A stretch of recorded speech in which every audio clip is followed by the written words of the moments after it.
Salut tout le monde! Aujourd'hui, je continue sur ma lancée de la série Zoom sur la marque et je me concentre sur la marque Melvita. Melvita est une marque que je consomme depuis maintenant 1 ou 2 ans, depuis en fait que je me suis vraiment mise au bio, puisque comme vous allez le voir par la suite, Melvita est une marque bio.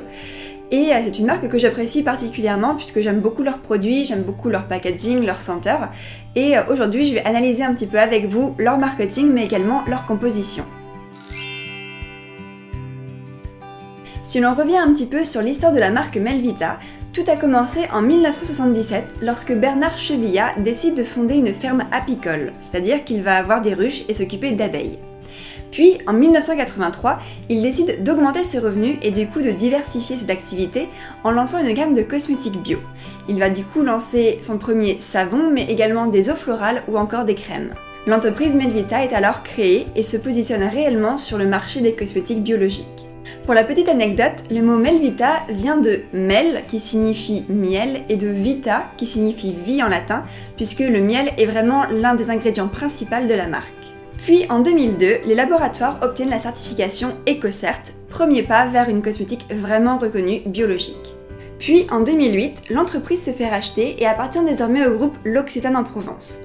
De mon point de vue, c'est un petit peu dommage puisque L'Occitane en Provence n'est pas une marque bio, mais cela n'empêche pas Melvita de continuer à proposer des produits qui sont plutôt bien composés, comme nous le verrons par la suite. Melvita compte aujourd'hui à peu près 220 produits, allant des crèmes hydratantes au gel douche en passant par les soins visage, et possède également 5 boutiques en France, 3 à Paris et 2 en Ardèche. La marque a également déposé 10 brevets et a une production 100% française. Comme je vous le disais, la marque Melvita est une marque bio et la totalité de ses produits sont certifiés Cosme Bio et EcoCert. Cela signifie que 95% des ingrédients du produit au total sont d'origine naturelle et que 95% des ingrédients végétaux sont certifiés bio, ou en tout cas sont issus de l'agriculture biologique. De plus, Melvita précise que 30 à 40% de ces ingrédients sont des ingrédients actifs et que sur la totalité de la composition des produits, nous avons au minimum 10% d'ingrédients bio. Melvita met également un point d'honneur à préciser les ingrédients que l'on ne retrouve pas dans leur composition, des ingrédients pour la plupart dangereux.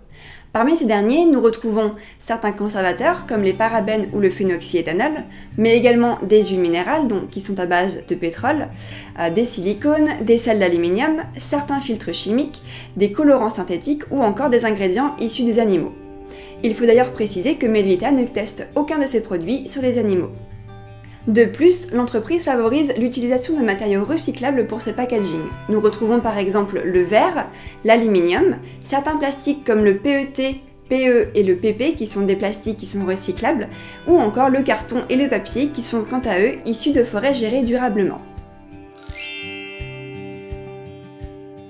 Penchons-nous maintenant sur le positionnement et sur la cible de Melvita.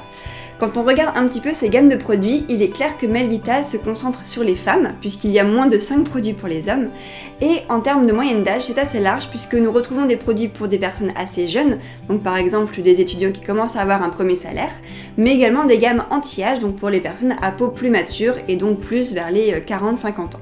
Les produits Melvita ont un excellent rapport qualité-prix en proposant des produits bio à des prix tout à fait raisonnables et avec un packaging tout mignon. La marque est très forte en marketing avec un univers très identifiable mais également agréable à regarder et qui donne envie de tester. C'est un environnement qui est coloré et gourmand avec un mélange de photos qui rappellent la nature mais également des illustrations qui sont pétillantes. Melvita revendique beaucoup le côté bio de ses produits avec des ingrédients nobles, pour la plupart français voire même locaux puisqu'ils sont basés dans le sud de la France.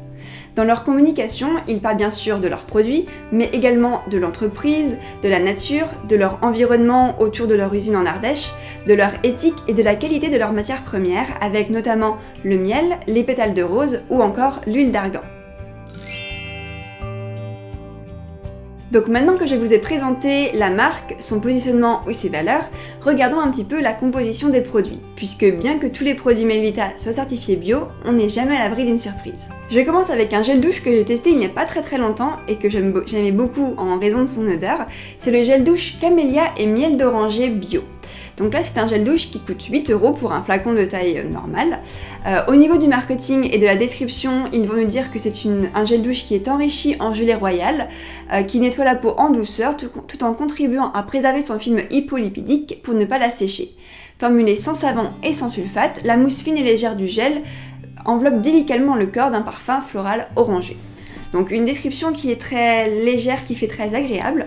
Et quand on regarde la composition, eh bien c'est une composition tout à fait nickel.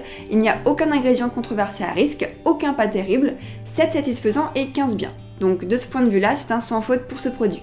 Je passe ensuite à un lait pour le corps qui s'appelle l'Argan Bio lait velouté, que là j'ai également testé l'année dernière et que j'ai également beaucoup aimé à cause de son odeur et parce qu'il laissait la peau douce et pénétrait très vite dans la peau.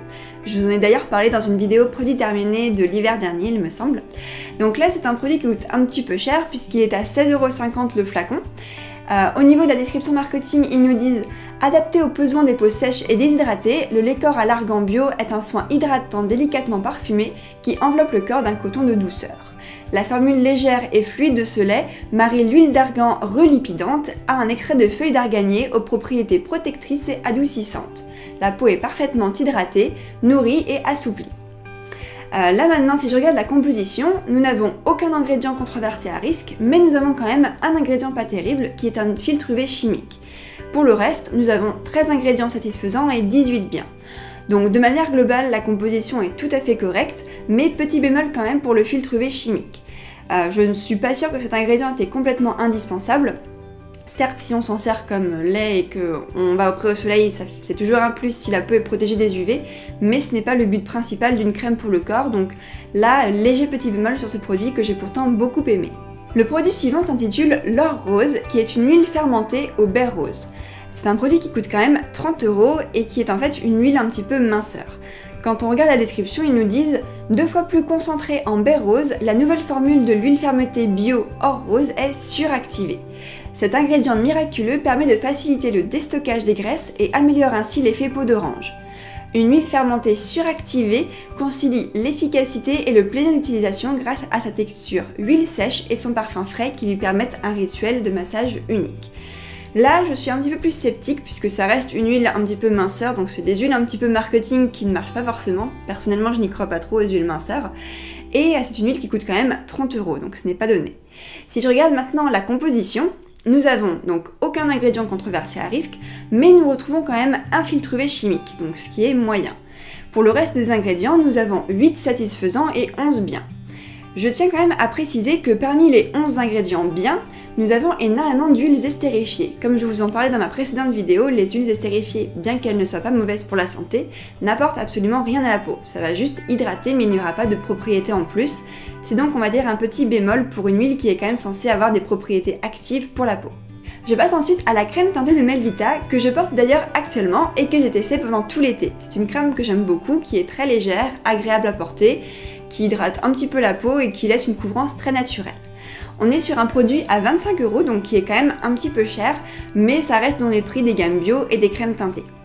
Si je regarde maintenant la description marketing, ils nous disent « Enrichie en eau florale de rose rafraîchissante et régénérante, elle convient parfaitement aux peaux déshydratées. La bébé crème bio nectar de rose peut s'appliquer seule ou après la crème de jour. » Et maintenant, si je regarde la composition, nous n'avons aucun ingrédient controversé à risque, aucun pas terrible, 13 satisfaisants et 33 bien. Donc là, on est vraiment sur une crème nickel qui contient beaucoup de bons ingrédients. Il n'y a pas tant d'huile estérifiée que ça dans ce produit, donc là, c'est un gros plus pour moi et j'aime beaucoup cette crème, donc de ce point de vue-là, elle est nickel. Et enfin, le dernier produit que j'analyse aujourd'hui, c'est le soin yeux, je sais pas comment on dit, le soin pour les yeux, Jeunesse Argan concentré bio. Qui là est un soin qui coûte 27€, donc c'est quand même assez cher, mais c'est malheureusement les gammes de prix des produits pour les yeux. Ça coûte toujours plus cher les produits pour les yeux. Au niveau de la description marketing, ils nous disent que c'est un soin anti-âge à l'huile d'argan bio, allié de choix de votre rituel de soin jeunesse qui aide à lisser les rides et ridules et densifier la peau du contour de l'œil. Je vous évite tout le reste de la description qui est assez longue sur tous les effets miracles de cette crème.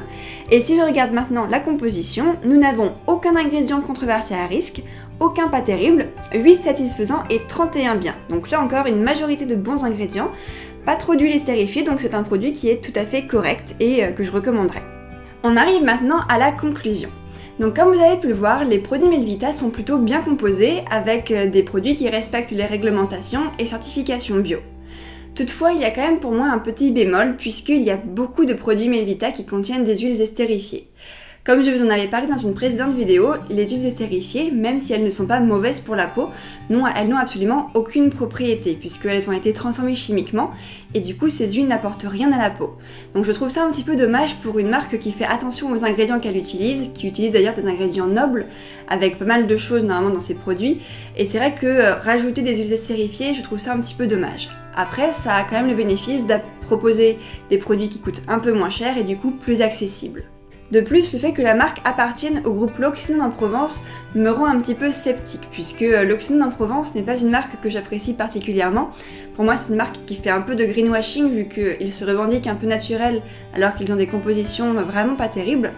Et du coup, cela me fait un petit peu douter de l'objectif principal de la marque Melvita. Est-ce qu'ils veulent vraiment proposer des produits de qualité, ou est-ce qu'ils souhaitent simplement augmenter leurs revenus? Donc, de ce point de vue-là, je suis un petit peu sceptique. Après, Melvita est quand même une marque qui a de très belles valeurs, qui fait de gros efforts pour le respect de l'environnement, pour le recyclage dans les matériaux qu'ils utilisent, mais également dans les ingrédients des compositions cosmétiques. Beaucoup d'entre eux sont nobles, souvent de culture française ou alors du commerce équitable, ce qui fait pour moi de Melvita une très belle marque avec de beaux et bons produits et quand même relativement accessibles. Pour une extrémiste, presque comme moi, on préférerait des produits avec de vraies huiles végétales pressées à froid et non pas des huiles estérifiées. Mais après, pour le reste, tout est quasiment nickel.